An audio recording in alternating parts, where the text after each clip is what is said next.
Hello বন্ধুরা, আপনারা কেমন আছেন? আশা করি ভালো আছেন। আমিও ভালো আছি। মিলি রান্নাঘরে দেখানো হচ্ছে আজকে ইলিশ মাছের ভাপা। এই যে ইলিশ মাছ আর সর্ষে, দু রকম সর্ষে নিয়েছি, কালো সর্ষে সাদা সর্ষে মিশিয়ে কাঁচা লঙ্কা নিয়েছি। এবার এটাকে বেটে নেব। বন্ধুরা, সর্ষে তো বাটা হয়ে গেছে, এই যে দেখুন সর্ষে বেটে নিয়েছি। এবারে একে একে সব কিছু মাখিয়ে নেব।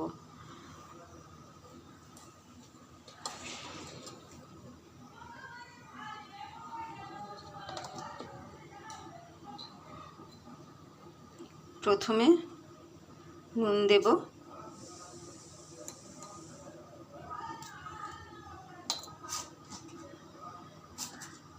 হলুদ,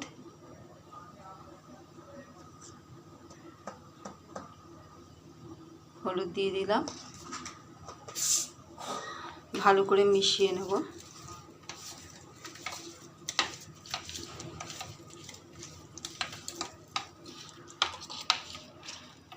নুন হলুদ মিশিয়ে নিয়েছি। মাছটায় দেখুন ডিম হয়ে গেছে। আমাদের যেহেতু লোক কম, মাছটা ছোট একটা কৌটোয় করব এবং অল্প করব। দেখি ক পিস ধরে। সর্ষে নিয়ে নিলাম।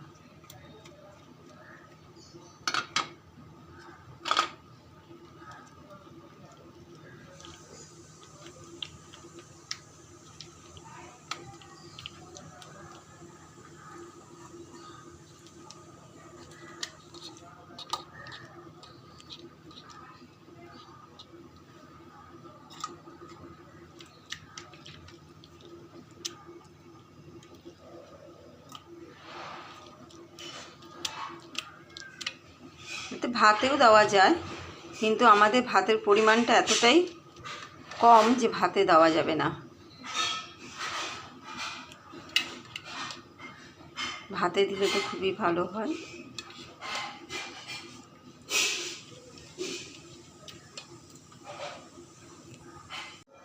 তেল দিয়ে দেব, সর্ষে তেল।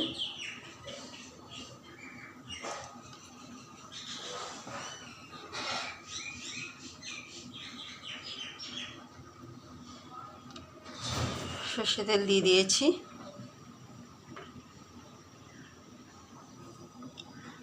ভালো করে এবারে মিশিয়ে নেব। কৌটোটা যেহেতু ছোট হয়ে গেছে, ওই জন্য দেখলেন আগে মাখিয়ে নিয়েছি। খেতে কিন্তু খুব টেস্টি হয়।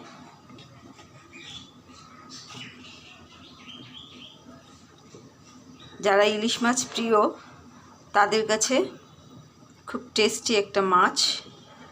লঙ্কাগুলো দিয়ে দিলাম ওপর থেকে। আজকে ইলিশ মাছটা এনেছে আমার এক ছেলে না, ছেলেই।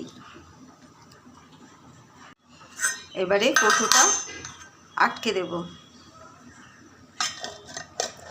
মিলি রান্নাঘরে রান্না যদি আপনাদের ভালো লেগে থাকে, সাবস্ক্রাইব করবেন, শেয়ার করবেন, কমেন্ট করবেন।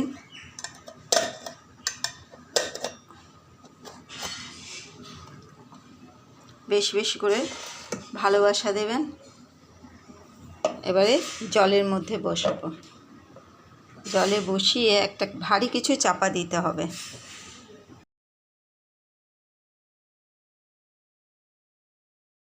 দেখুন বন্ধুরা, কি সুন্দর দেখতে হয়েছে।